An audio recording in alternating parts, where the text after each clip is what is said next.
Assalamualaikum warahmatullahi wabarakatuh. Selamat pagi anak-anak. Sebelum memulai pembelajaran, lebih baik kita membaca doa terlebih dahulu. Ketua kelas silakan dipimpin untuk membaca doa. Baik, terima kasih. Bagaimana kabar kalian? Saya harap semuanya baik-baik saja. Pembelajaran kali ini, kita akan membahas tentang pembentukan bayangan pada cermin datar.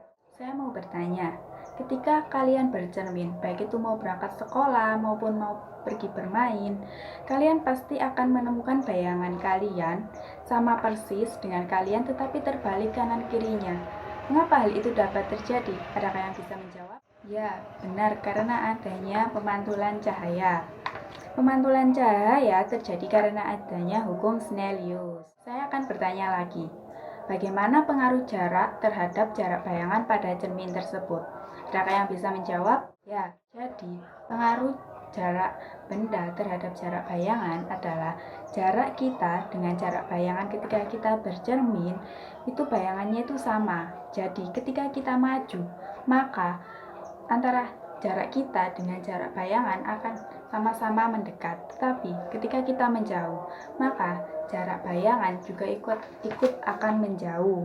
Karena jarak bayangan dengan jarak benda sama dengan sama. Sebelum memulai pembelajaran lebih lanjut, saya akan membacakan tujuan dari pembelajaran saat ini, yaitu yang pertama, peserta didik mampu menjelaskan konsep pemantulan cahaya.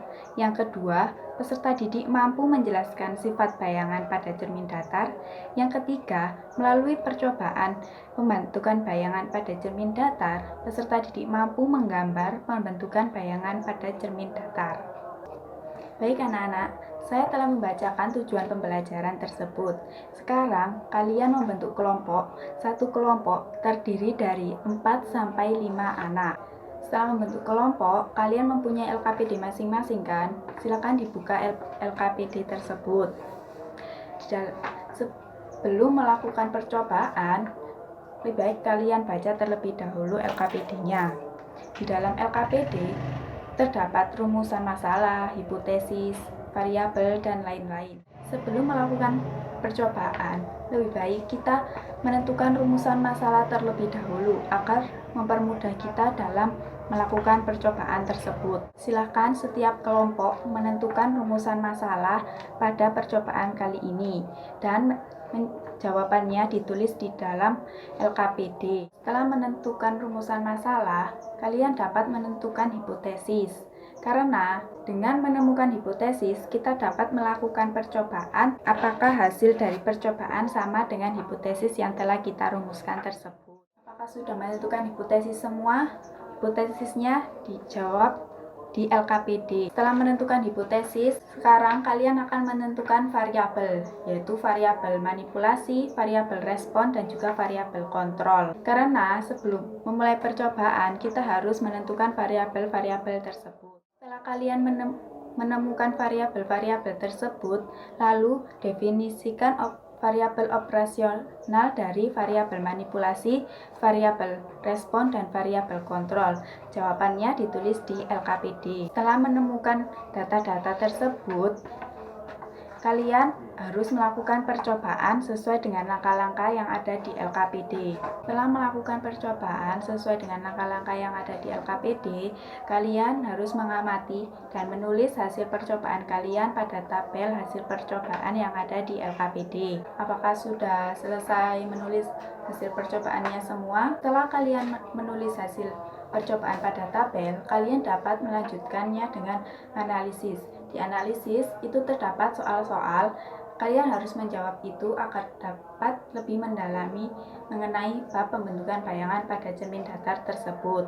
Setelah melakukan percobaan dan mengamati dan menulis hasil percobaan pada tabel, menganalisis, dan menjawab soal-soal serta menarik kesimpulan, saya ingin setiap kelompok silakan mempresentasikan hasil percobaannya dan kelompok lain boleh menyangga maupun bertanya waktu pelaksanaan presentasi tersebut. Dari masing-masing kelompok yang telah melakukan presentasi, menurut saya itu semuanya sudah cukup benar dari hasil percobaannya. Sekarang saya akan menjelaskan lebih detailnya lagi mengenai pembentukan bayangan pada cermin datar. Pembentukan bayangan pada cermin datar yaitu terjadi karena adanya hukum pemantulan cahaya. cahaya. Sifat bayangan yang dibentuk oleh cermin datar adalah maya, tegak, dan sama besar. Pada cermin datar, bayangan yang terbentuk sama besar dengan benda, tetapi berkebalikan arah kanan dan kirinya. Lalu, gambar ini adalah gambar pembentukan bayangan pada cermin datar. Dan yang tengah, ini adalah cermin datar. Lalu,